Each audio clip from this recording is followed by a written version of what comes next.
কেমন আছেন আপনারা সবাই? আশা করি ভালো আছেন। আজকে আমি পড়ব ইউনিট 40 অধ্যায় 40। এই অধ্যায়ের নাম হচ্ছে গার্মেন্ট ওয়ার্কার্স ডে, একজন পোশাক শ্রমিকের দিন। তো চলুন শুরু করা যাক। প্রথমে আমরা একটা খুব সুন্দর ছবি দেখছি। একজন বাবা তার ছোট্ট সোনামণির সঙ্গে দাঁড়িয়ে আছে নদীর তীরে, এবং নদী দুর্ভাগ্যজনক, দেখছেন নদী ভেঙে যাচ্ছে।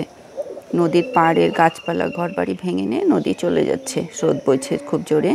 এখন আমাদের বাংলায় শ্রাবণ মাস চলছে।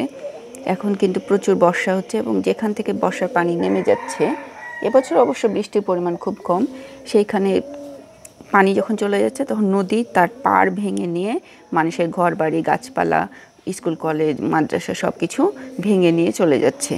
নদী ভাঙ্গন আমাদের বাংলাদেশে খুবই কষ্টকর একটা অধ্যায়। নদী ভাঙ্গনের যারা শিকার হয় তারা জীবনে সব কিছু হারায়, তাদের ভিটেমাটি হারায়, তাদের সম্পত্তি হারায়, সব কিছু হারায়।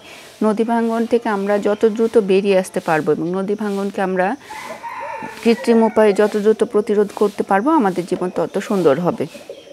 তা আমরা কেন পোশাক শ্রমিকের দিনের গল্প করতে গিয়ে এই নদী ভাঙ্গনের দৃশ্য দেখছি, সেটা আমরা এখন ভিতরে আসলেই পাবো। আসুন শুরু করা যাক, আমরা পড়া শুরু করি। Reshma is a garment worker in Dhaka. Reshma ঢাকায় একজন পোশাক শ্রমিক। She is 18 years old. তার বয়স 18 বছর। Her family came to Dhaka from a village 8 years ago. বলছে তার পরিবার একটি গ্রাম থেকে 8 বছর আগে ঢাকায় এসেছে। দেয়ার ওয়াজ, পরের অংশে আসি, river erosion in her village. তার গ্রামে নদী ভাঙ্গন হয়েছিল। এবার বুঝতে পারছেন যে কেন আমরা প্রথমে নদী ভাঙ্গনের ছবিটি দেখলাম, কারণ আমাদের গল্পের যে নায়িকা রেশমা, তাদের পরিবার নদী ভাঙ্গনের শিকার। দে লস্ট দেয়ার হোম, তারা তাদের বাড়ি হারিয়েছিল। So the family came to Dhaka, তাই পরিবারটি ঢাকায় এসেছিল। Reshma's father worked as a rickshaw driver, এখানে কমা দেওয়া আছে, but he died in an accident, so sad. রেশমার বাবা একজন রিক্সা চালক ছিলেন, কিন্তু তিনি একটি দুর্ঘটনায় মৃত্যুবরণ করেন।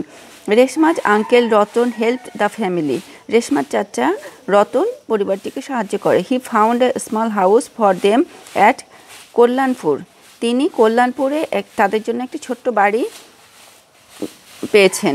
হি took Reshma to a garment factory in Mirpur, তিনি রেশমাকে মিরপুরের একটি পোশাক কারখানায় চাকরি দেন। শি ওয়ার্কস দেয়ার নাও, সে এখন সেখানে কাজ করে। Her younger brother Babul goes to school, তার ছোটো ভাই বাবুল স্কুলে যায়। হি ইজ ইন ক্লাস 5, সে 5ম শ্রেণীতে পড়ে। Her mother stitches nakshi kantha at home and sells them, তার মা বাড়িতে নকশি কাঁথা সেলাই করে এবং সেগুলো বিক্রি করে। The garment factory is 2 kilometres from Reshma's house, রেশমার বাসা থেকে গার্মেন্টস ফ্যাক্টরিটি, পোশাক কারখানাটি 2 কিলোমিটার দূরে। In the morning she walks to work, সকালে সে হেঁটে কাজে যায়। Some of her friends go by bus, rickshaw or scooter, তার কিছু বন্ধু কেউ বাসে, কেউ রিক্সায় বা কেউ স্কুটারে করে কাজে যায়। She works from 8 AM to 4 PM, সে সকাল 8টা থেকে বিকেল 4টা পর্যন্ত কাজ করে। Reshma likes to go to the cinema, but she doesn't have much free time or money for this. Reshma cinema হলে গিয়ে সিনেমা দেখতে পছন্দ করে, কিন্তু তার হাতে তেমন সময় থাকে না, আবার তার হাতে টাকাও থাকে না।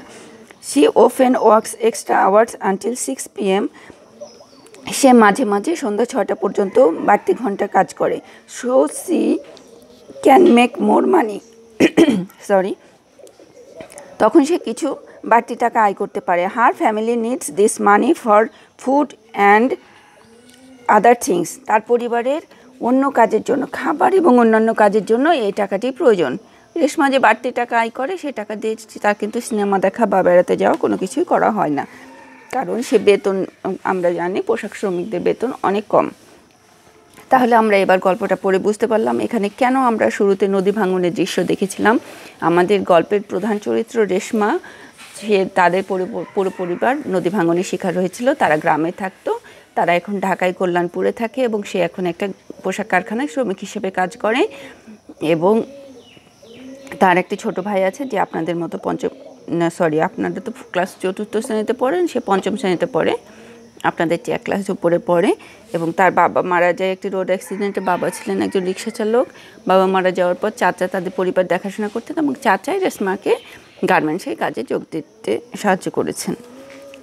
তো আমরা এটুকু জানলাম। এই যে রেশমা গার্মেন্টস কারখানায় কাজ করছে, এই ছবি আমরা দেখলাম। এবার চলে আসি পরের অংশে কি আছে। বলছে রিড এগেন, আবার পড়ো, চুজ দ্য কারেক্ট অ্যান্সার।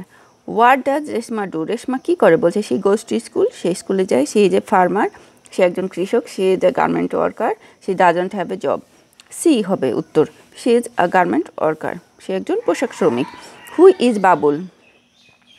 বলছে বাবুলকে আমরা বাবুলকে এটা খুঁজে বের করি। কেমন? বলছে her younger brother Babul goes to school. তাহলে হু ইজ বাবুল? বাবুল হচ্ছে রেশমার ব্রাদার, বাবুল হচ্ছে রেশমার ভাই। Where is the factory? Factory কোথায়? ইন মিরপুর, মিরপুরে তার factory. How does Reshma go to work? Reshma কীভাবে কাজে যায়? রিক্সা, বাস, স্কুটার, ফুট বা অন ফুট, পায়ে হেঁটে। হোয়াট ডাজ রেশমার মাদার ডু? তার মা কী করে? সি স্টিচেস পিক না সে স্টিচেস পিকচার্স অন কুইল্ট, সে লেপের ওপরে ছবি আঁকে।